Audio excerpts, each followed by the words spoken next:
Olá, pessoal! Sejam muito bem-vindos ao nosso vídeo de correção de questões fortes. Hoje nós vamos falar só de pegadinhas. Olha só, nossa primeira questão diz: Rafael, dirigente sindical, depositou cheques da empresa em sua conta bancária. Seu empregador entende que está caracterizado ato de quê? De improbidade. Logo, ele, que tem estabilidade provisória no emprego por ser dirigente, merece ser dispensado por justa causa. Olha o que ele diz. E por isso pretende dispensá-lo por justa causa. Para a dispensa por justa causa do dirigente sindical, só por inquérito judicial para apuração de falta grave. Seu advogado lhe informa que para dispensar o empregado dirigente sindical, é necessário o inquérito judicial para apuração de falta grave. Perfeito. E que é faculdade do empregador suspendê-lo. Perfeito. É faculdade do empregador suspender o dirigente sindical. Porém, se ele suspende, ele tem o prazo decadencial de 30 dias para propor o inquérito judicial para apuração de falta grave. E a grande pegadinha está a partir de quando que contam-se esses 30 dias? São 30 dias contados da ciência da falta grave ou são 30 dias contados da suspensão? Esta é a questão de prova. Olha o que ele diz. 2 dias depois de tomar ciência da falta grave, o empregador suspende o empregado. Acerca do caso apresentado, assinale a alternativa correta. A. O empregador tem o prazo decadencial de 30 dias para ajuizar o inquérito. A contar da ciência da falta grave? Não, a contar da suspensão do empregado. O contrato do empregado fica suspenso, sem trabalho, sem salário. Ele está sentado no sofá, aguardando a decisão do empregador, sem ter salário no 5º dia útil do mês subsequente, para pagar suas contas. Então, o empregador tem um prazo decadencial para propor o inquérito, que é de 30 dias a contar da suspensão desse empregado. Olha a letra B. Para dispensa por justa causa do dirigente, não é exigível inquérito? Falsa. C. O número máximo de testemunhas do inquérito é de 6? Essa é a alternativa correta. O artigo aqui é o 821 da CLT. No procedimento ordinário, o número máximo de testemunhas é de 3. No procedimento sumaríssimo é de 2. E no inquérito judicial para apuração de falta grave, o número máximo é de 6. É bem maior, por isso que cai. Cuidado. O empregador tem o prazo decadencial de 60 dias? Não, 30 dias a contar da suspensão do empregado. Vamos já para a nossa questão número 2. Tonaciando ajuizou ação trabalhista em face de sua ex-empregadora, uma empresa privada do ramo de beleza. Rafael, que é outra pessoa aqui, ajuizou a ação em face do seu ex-empregador, que é uma empresa de prestação de serviços, e contra o município de Petrópolis, no Rio de Janeiro, para quem prestou serviços requerendo a responsabilização subsidiária. São 2 reclamações. Foram atribuídas à causa de Tonaciando o valor de 20 salários mínimos e a de Rafael 15. Ou seja, eu tenho 2 reclamações. 2 reclamações, uma contra uma empresa privada e uma outra em que uma das partes é um município. Nas 2 reclamações, o valor da causa não ultrapassa 40 vezes o salário mínimo. A maioria das pessoas só vai se preocupar com isso. A maioria das pessoas só vai olhar para o valor da causa e precipitadamente dirá que o procedimento é sumaríssimo para as 2 causas. Mas isso não é verdade. Você tem sempre que estar de olho em quem são as partes. E o procedimento sumaríssimo não se aplica à administração direta, autárquica e fundacional. Não se aplica à União, Estados, Distrito Federal, municípios, nem às autarquias e fundações públicas. Logo, o procedimento sumaríssimo não se aplicará à segunda reclamação, só a primeira, só a de Tonaciando. A segunda terá que tramitar pelo rito ordinário. De olho nisso na prova, é pegadinha comum, muita gente cai. A causa de Tonaciando correrá pelo rito sumaríssimo. E a de Rafael pelo rito ordinário? Bingo, essa já é a alternativa correta. B, falsa. Ambas as causas são do rito sumaríssimo? Não. Ambas são do rito ordinário? Não. A causa de Tonaciando, a primeira é do ordinário? Não. Aqui, o que você tinha que conhecer era o artigo 852-A, A maiúsculo da CLT, parágrafo único. O procedimento sumaríssimo não se aplica à administração direta, autárquica e fundacional. Próxima questão. A próxima questão é a questão de número 3. Questão de número 3. Opa, caminhou? Vem cá comigo. Cadê ela? Aqui, 333, aqui.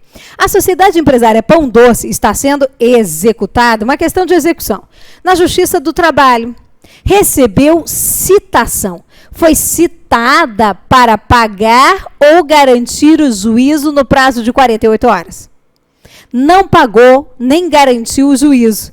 Pelo que, olha agora, no 30º dia contado da citação, o juízo iniciou a requerimento do exequente a tentativa de bloqueio pelo sistema Bacen-Jude. Queria dinheiro. E, paralelamente, a nossa questão versa sobre isso. Inscreveu o nome do executado no Banco Nacional de Devedores Trabalhistas. Diante da situação apresentada, assinale a alternativa correta. A pegadinha está nesse prazo. A partir de quando? Quando que o juiz pode determinar a inclusão do nome do executado no Banco Nacional de Devedores Trabalhistas? A partir de quando que ele pode protestar? A partir de quando pode ocorrer o protesto dessa decisão? A partir de quando pode ocorrer a inclusão do nome do executado nos órgãos de proteção de crédito? Protestar o executado. E incluir o nome do executado nos órgãos de proteção do crédito faz com que ele tenha barreiras comerciais, não consiga comprar a prazo.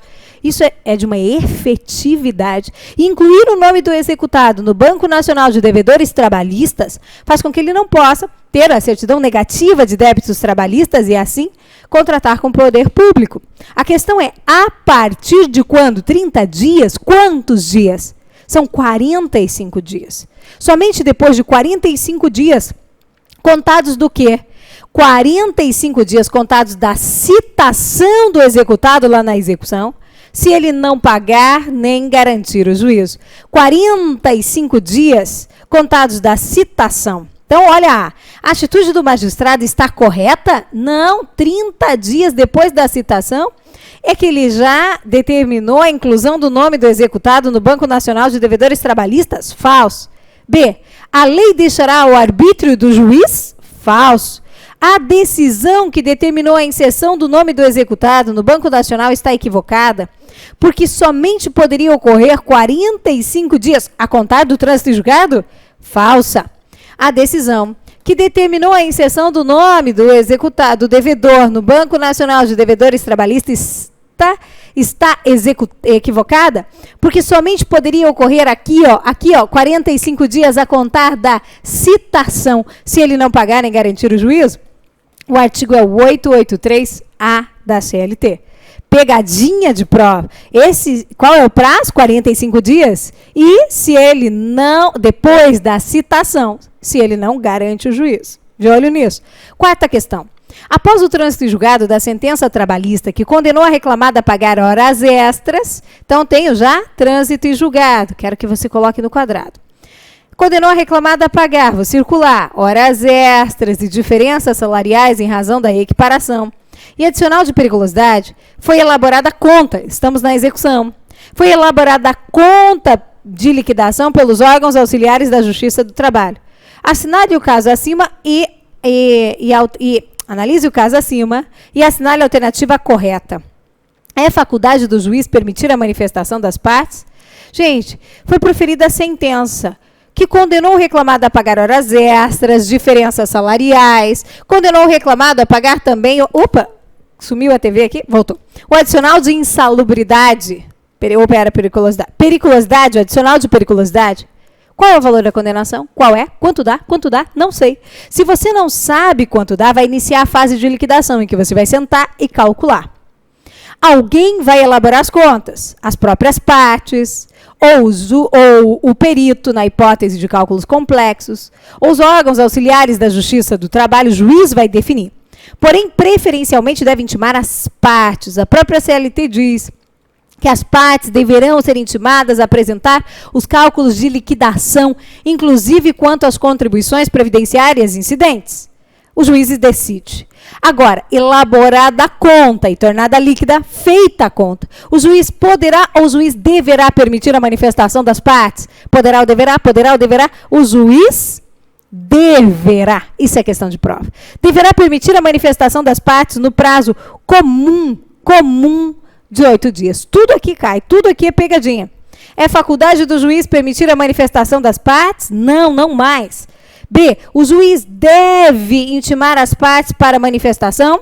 Sim, mas no prazo sucessivo? Não. Sucessivo de 10 dias? Não. Comum de 8 dias. O juiz deve intimar as partes para manifestação no prazo comum de 8 dias? Sim. O artigo é o 879, parágrafo 2º da CLT. Uma vez intimadas, se as partes não se manifestarem, não há preclusão, podendo renovar a matéria embargos à execução?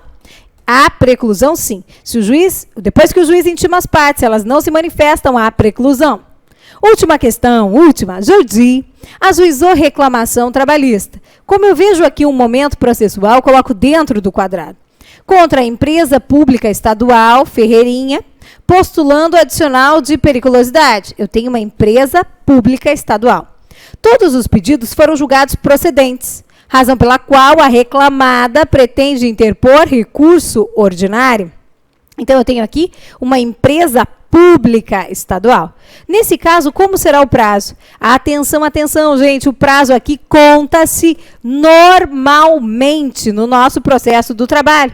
É de 8 dias úteis. O prazo é em dobro somente para a União, pegadinha, União, estados, Distrito Federal, municípios e respectivas autarquias e fundações públicas. Empresa pública e sociedade de economia mista tem prazo contando-se normalmente. Normalmente aqui no nosso processo. Então, o prazo é em dobro? Não, muita gente confunde aqui. O prazo é de 8 dias por se tratar de uma empresa pública estadual. Se fosse federal, seria em dobro? Não. O prazo é de 8 dias. E como que eu conto os prazos no processo do trabalho? Está lá no 775 da CLT. Conto em dias úteis. Então, a C é a letra correta. A reclamada está dispensada do depósito recursal, ela também não é dispensada do depósito recursal. Quem são as dispensadas? A União, estados, Distrito Federal, municípios e respectivas autarquias e fundações públicas. Aqui nós temos uma súmula 170 do TST que guia essa matéria. Então, cuidado, essa é excelente para cair nas provas. Falamos só sobre questões fortes. Falamos que o prazo para o inquérito é de 30, decadencial é de 30 dias contados da suspensão do empregado. Quanto ao procedimento sumaríssimo, ele não se aplica à administração direta, autárquica e fundacional. Tem vídeo sobre o procedimento sumaríssimo com edição animada para vocês no Instagram e no YouTube. Depois dá uma olhada para fixar bem. Por que não? Por que o processo não tem que ser animado, né? Outra coisa, vimos que para inserir o nome do executado no Banco Nacional de Devedores Trabalhistas, para que haja o protesto da sentença, ou para inclusão do nome do executado nos órgãos de proteção do crédito, que são gera uma maravilha de efetividade na execução, é só depois de 30 ou 45 dias. 45 dias contados da citação do executado e se não houver garantia do juízo. O prazo para a empresa pública recorrer é em dobro? Não. A empresa pública está dispensada do depósito recursal? Não. Só pegadinha de prova, só pegadinha aqui para vocês. Espero que vocês tenham acertado. E se não acertaram, que bom. O que você errar aqui, você jamais esquecerá no dia da prova. É um prazer corrigir essas questões com vocês. Até a próxima. Um grande beijo para vocês. Tchau, tchau.